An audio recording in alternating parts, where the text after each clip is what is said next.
Peace be upon you. I'm reading the biography of chee kaew from page 75. Basic training is like a forked stick propping up a banana tree, which allows a heavy bunch of bananas to mature and ripen at the right moment without falling prematurely to the ground, leaving it all behind. On a clear and cloudless Asala full moon day in July, at the age of 36, kaew knelt before the monks and nuns at Wat Nong Nong and without regret left behind everything that embodied her former life, everything that she considered herself to be. By taking part in an age-old ritual of grace and simplicity, she declared herself to be a chee, a rightfully ordained Buddhist nun. kaew arrived at the monastery in the early morning to start her initiation. She greeted the resident nuns with a nervous smile and sat respectfully to one side, joining them for an austere meal. Finally, kaew's long-awaited dream of living a life of noble equanimity and detachment was being realized. One by one, the distinguishing marks of her old identity were stripped away. Soon she was squatting anxiously at the well, with butterflies fluttering in her stomach, her neck extended forward at the head nun. Her neck, her neck extended forward as the head nun. Mai Chi Dang deftly maneuvered a pair of blunt scissors across her head, chopping off lumps of long black hair until only a bristly, uneven stubble remained. As hair piled up around her feet, kaew stared down dispassionately and reflected on the illusory nature of the human body. Hair is not me, it is not mine. Hair, like the rest of the body, is merely a part of nature, a part of the natural physical universe. It belongs to the world, not to me. It is not in any way essential to who I am. With a finely tapered razor, honed to precision by constant use, Chi Dang methodically shaved off swaths of dark stubble, revealing the glistening skin of kaew's scalp and the domed curvature of her skull. kaew ran the palm of her hand over the smooth surface of her scalp, smiling, letting go.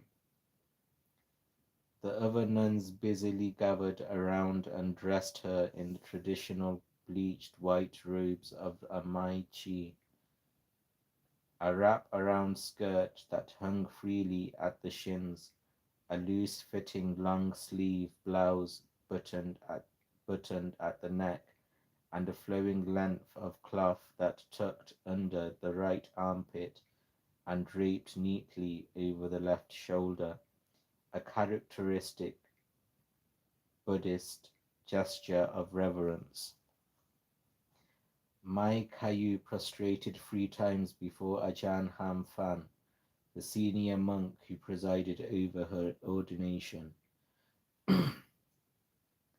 Clasping candles, incense, and a lotus flower in her joined palms, she took the Lord Buddha as her refuge. Buddham Sharanam Gacchami. She took the Dhamma, the transcendent essence of the Buddha's teaching, as her refuge. Dhammam Sharanam Gacchami.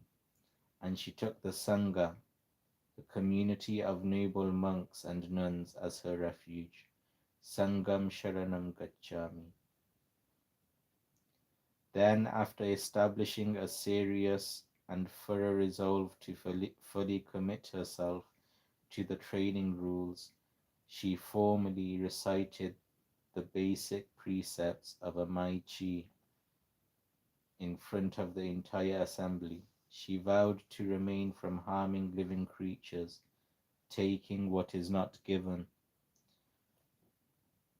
all sexual conduct, false speech, taking intoxicants, eating after midday, partaking in entertainment and using cosmetics, and using high beds and luxurious seats. Um, Hello, Neil. Peace be upon you. When Mai Chi finished intoning the training rules, Ajahn Hamfan looked directly at her and advised her to listen carefully while he explained each guiding precept in detail. For all Buddhists, take refuge in the Buddha, Dhamma, and Sangha is the first and most elemental act on the Buddha's path to freedom. The Buddha is the ideal of spiritual perfection and the teacher of the true path to attain it. By taking refuge in the Buddha, you take that ideal as your teacher. You also pledge not to seek false spiritual ideals. The Dharma is the true path to spiritual perfection and the essence of that perfect truth. By taking refuge in the Dharma, you take that truth as your goal. You also pledge to avoid wayward paths and false teachings. The Sangha is the embodiment of that essential truth in those who walk the path to attain spiritual perfection. Oh, hello, Caleb. Peace be upon you. Hello, Ultra Adam. Peace be upon you. The Sangha is the embodiment of that essential truth in those who walk the path to attain spiritual perfection. By taking refuge in the Sangha, you take the Buddhist community as your safeguard. You also pledge to avoid the company of fools and wrongdoers. In this way, taking refuge in the triple gem of Buddha, Dhamma, and Sangha involves a commitment to proper spiritual ideals as well as a fundamental sense of restraint. The triple refuge is the foundation to genuine freedom. The training rules create the conditions and set the parameters for walking the path that leads to liberation. Maintaining them religiously frees the mind from guilt and remorse and has a strong protective quality, warding off danger. To begin with, you must never kill another living creature, no matter how small, nor should you incite others to kill or oppress. Every living being values its life, so you must not destroy that intrinsic value by putting an end to the very life that a being holds dear. Instead, let compassion for all living creatures fill your heart.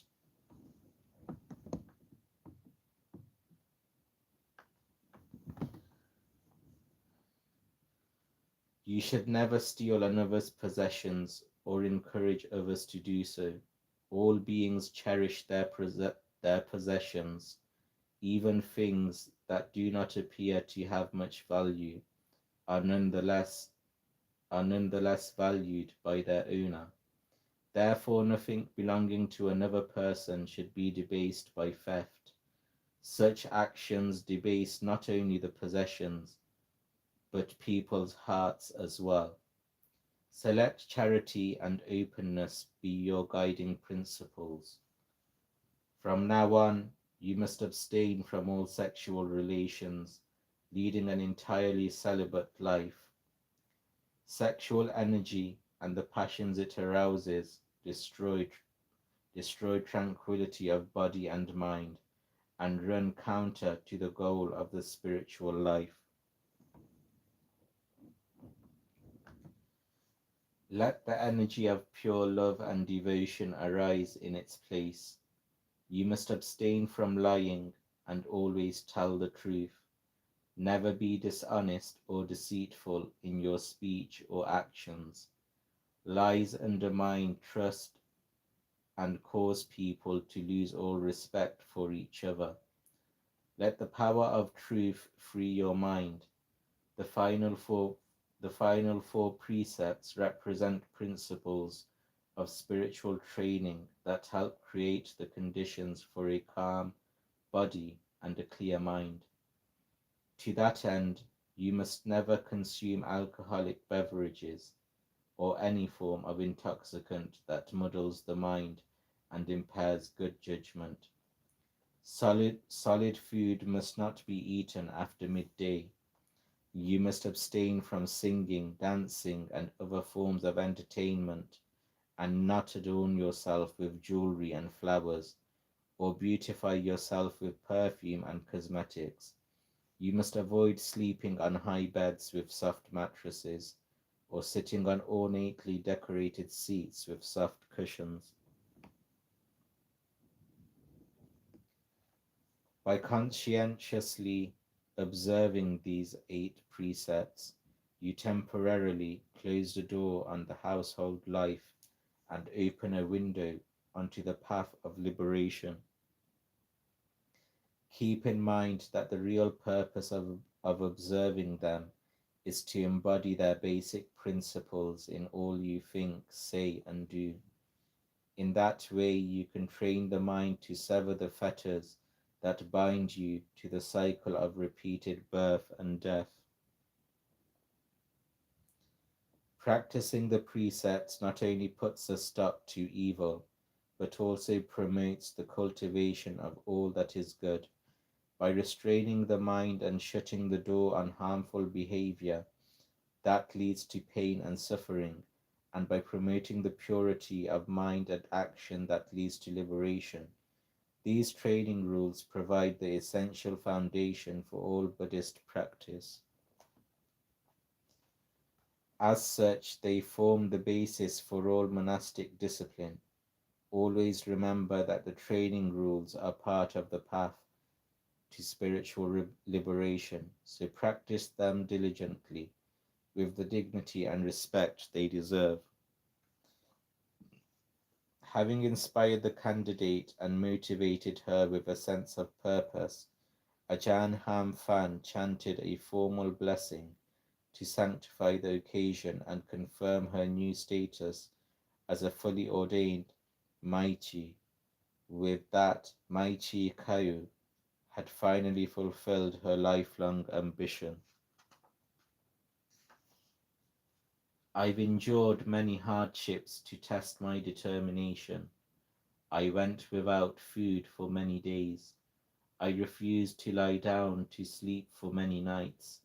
Endurance became the food to nourish my heart, and diligence the pillow to rest my head. Reclaiming lost treasure. Maichi Kayu withdrew from the world and entered a cloistered spiritual realm. Although her dream was achieved, her work had just begun. The nuns lived in their own section of the monastery, separated from the monks' quarters by tall, thick clumps of tangled bamboo. Here Maichi Kayu was given a tiny hut, so newly constructed that its split bamboo floor and walls were still freshly green and shiny, and the thatch of its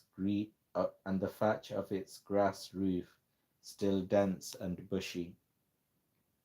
Maiji Dang was the senior-most nun in the community. Maichi Kau had been present 6 years earlier when Maichi Dang solemnly took her vows in the same monastery, and had always admired and respected her, both as a close family friend and as a devout and dedicated renunciant. She set the example for the younger nuns who looked to her for inspiration. Together with Mai Chi Ying, who ordained shortly after her, Mai Chi Dang, made sure that the small group of women at Wat Nung Nung remained focused and in proper harmony. Mai Chi Kaew began her new life by stepping into its quiet rhythm at the earliest stirring of the first new day. She rose at 3 a.m. each morning and washed the sleep from her face with handfuls of cold water. She then lit a candle lantern and stepped onto the meditation path beside her hut to take up her practice, silently repeating Buddho, Buddho with each pair of footsteps.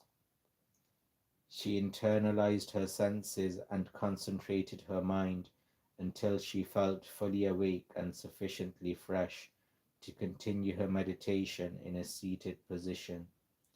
Sitting still and erect, she maintained her calm, peaceful concentration until daybreak. She then hurried toward the main sala to join the monks and nuns for the morning chanting. When the soft cadence of the chanting faded to a close, the monks and nuns remained in a still contemplative silence for several minutes. Afterwards, the nuns gathered in the open-air kitchen to cook rice and prepare simple dishes to augment the offerings the monks received on their daily alms round. Maichi Kayu cheerfully helped with the cooking chores and then joined the nuns for their daily meal.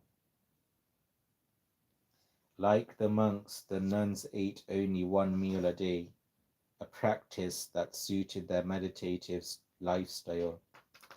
Eating less often and only small amounts lightens the work of meditation.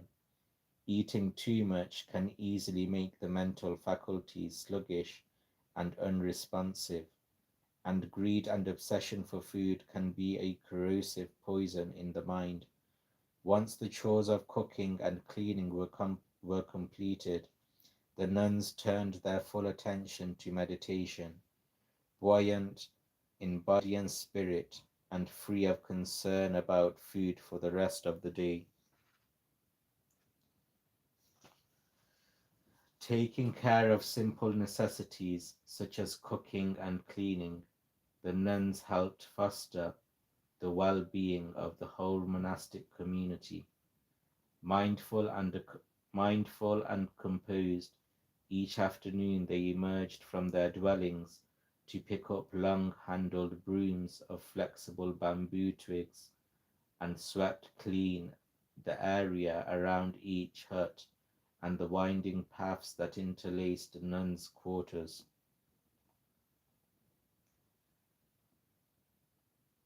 They then dusted and swept the kitchen area, put the pots and dishes neatly away, and remembered to place handfuls of raw rice in water to soak overnight. They bathed and lingered quietly at the well. In the gathering dusk, the nuns walked together to the main sala to join the monks for the evening chanting.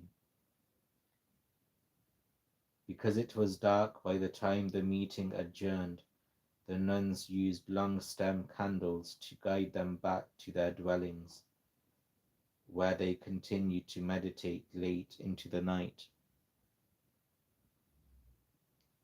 Striving alone at her small hut, Mei Chi Kayu alternated between walking and sitting as she struggled to regain her former adeptness at deep concentration.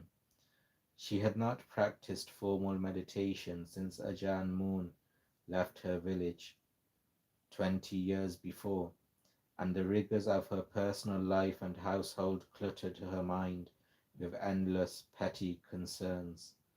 Still, it had also taught her the value of effort, so she fixed her mind and walked on her meditation as if it were a rice field, stolidly ploughing it through, furrow upon furrow, Buddha upon Buddha. She had always known how to work with persistence and perseverance. These were qualities she could count on. Once she put her worldly life firmly behind, narrowing her focus on the bare simplicity of the task at hand, she progressed swiftly on a path that would frighten most people in their first few steps. Seated in meditation, surrounded by the late night stillness, her body and mind seemed to fall abruptly, as if off a steep cliff, or down a well, and everything vanished into absolute stillness. Nothing registered in her awareness but the awareness itself, awareness permeated with a knowing presence so profound and so vibrant that it totally transcended body and mind. The experience lasted for only a brief moment, a moment of perfect peace. As she emerged from it, her mind sharp and radiantly clear, she knew that she had finally reclaimed a lost treasure. Emerging gradually from that state of deep samadhi, she felt a strange and unfamiliar vista open within her heart, as though she had awakened in the midst of a dream. Seemingly out of nowhere, the ghost-like image of a man, his head severed at the trunk, floated slowly into her vision. Watching with horror, Meichi Kayu saw that the headless ghost had a single fiery eyeball embedded in the middle of its chest, a red-hot orb that stared directly at her with menacing ferocity. Feeling threatened and unprepared, she fought to escape.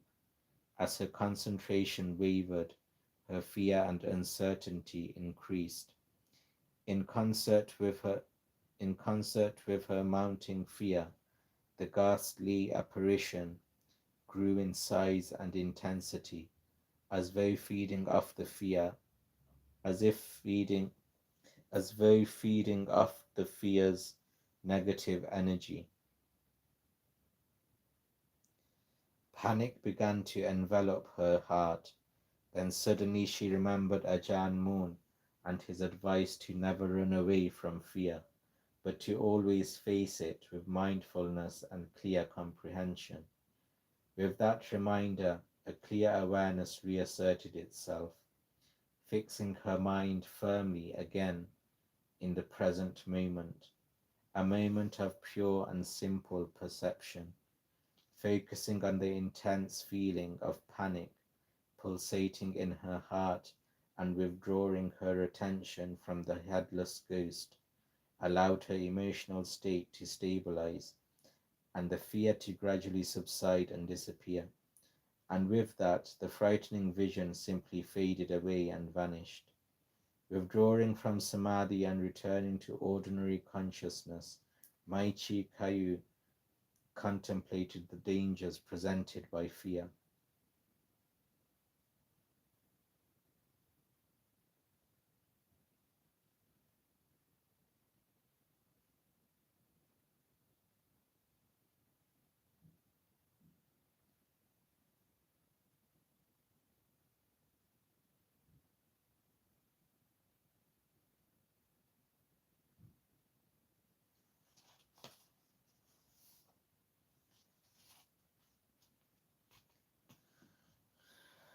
That's all for today, guys.